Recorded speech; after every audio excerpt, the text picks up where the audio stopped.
Hello and welcome to the Voice of TOD. I'm Tom, and in this one I was just sipping coffee, checking the news feed, and a Ghostbusters Afterlife article popped up. So I thought we'd have a quick run through it. It's just a quick story, but I'm really looking forward to this film. I really hope I get to see it in the cinema this year, and I thought we'd touch on this while I'm sipping coffee. I haven't had a shave or a shower yet, so that's why there's no camera. But yeah, so the article here, it's on Yahoo News. Let's get Boris off.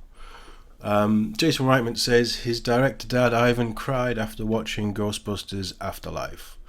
Normally I wouldn't click on anything like this, but Ivan Reitman, as anybody who knows the original two films, he directed them. And it's his son who's doing this, obviously. This just adds to my hype. If it's got, and it's always going to have his dad's blessing, but if it has that strong reaction from his dad, who came up with this or was part of the creative team to create the two iconic films, then I'm starting to build my hype even more for this. Jason Reitman said that his father, Ivan Reitman, who directed Ghostbusters, cried after watching his sequel, Ghostbusters Afterlife. Speaking to Empire, Reitman said that he organised a screening to show him the finished movie back in December. So it is finished. That's good.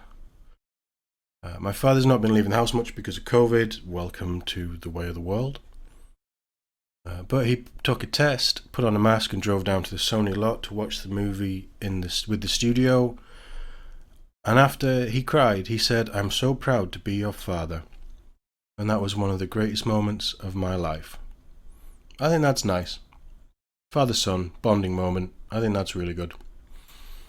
Reitman Sr. directed and produced both Ghostbusters in '84 and Ghostbusters 2 in '89.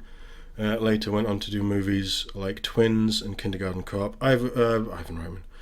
Ivan Reitman has done some amazing films of anybody my age's childhood.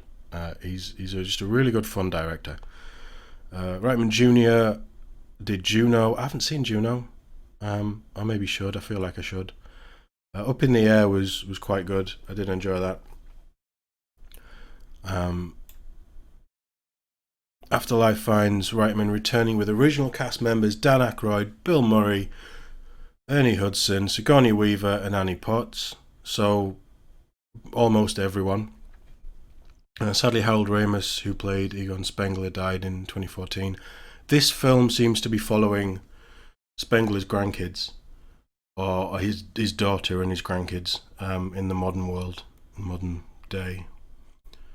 Hopefully it will just be a really nice nod to the legacy of the man, because Harold Ramis was a genius, and I don't think Spengler gets enough credit in these films. But hopefully this will handle his character with care, and all the characters with care that it deserves. I have a feeling it might. The movie centers around a family who move to rural Oklahoma, who discover their connection to the Ghostbusters in the infamous Manhattan cross rip of 1984. Stranger Things star Finn Wolfhard? I thought it was Wolfhard. McKenna Grace, Carrie Coon, and Paul Rudd make up the new cast. Reitman added to Empire that he hoped to make the movie frightening as well as funny. He went on, "The feeling that I've kind of held on to is that while it's very funny, it really scared me. It was my first experience with a horror film." I think that's true for me as well, actually. I saw Ghostbusters, I saw 2 then 1 first. And I was maybe... 2 came out in '89. I think it was '92 when I saw it, so I'll have been 5. I remember it being terrifying, but I was just stunned by it. This is Reitman Jr. continuing. "I was at a Directors Guild meeting and I happened to be sitting next to Steven Spielberg. When I told him I was working on Ghostbusters, he said out of nowhere, 'Library Ghost, top 10 scares of all time.' And it's true. It really is true. Having been delayed due to the COVID pandemic twice, this movie is currently scheduled for release 11th of June. I really hope that we get this and that we can all go to the cinema and see it, because I think this film, from what I've seen, and we haven't seen much, But from what we've seen, or what I've seen, I'll speak for me. What I've read, and I haven't been paying much attention to it, but every now and then I'll take a look. But Ghostbusters, the films, hold such a special place in my heart and in my childhood, and so much of the franchises that have been rebooted recently have been god awful.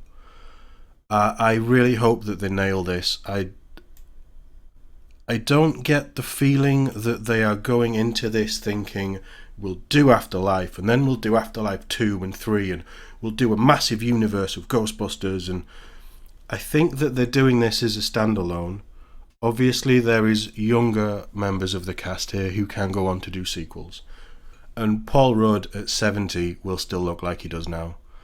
So there is scope potentially for a sequel. I don't think that's the way they're going. I really do feel that they're wanting to put Ghostbusters back on the trajectory that the first two films put it on. Kind of erase the reboot from back in, was it 2016? The all-female one that I haven't seen. I can't remember when that came out. 2015, 2016?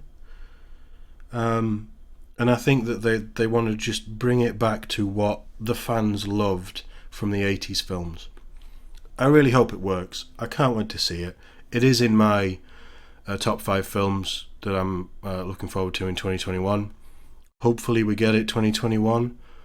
But as always, I'd like to know what you think. Did you grow up with Ghostbusters, have fun memories? Maybe you haven't seen the films and this would be your first entry into the series. Let me know. Let's have a discussion. I think as we get closer, I am going to have to do a big rewatch of the two films because they're almost perfect as I remember them. I've not seen them for a few years. It's probably been about 5 years since I last saw them, but they are near perfect. But as ever, thank you for watching, and hopefully I will see you all next time.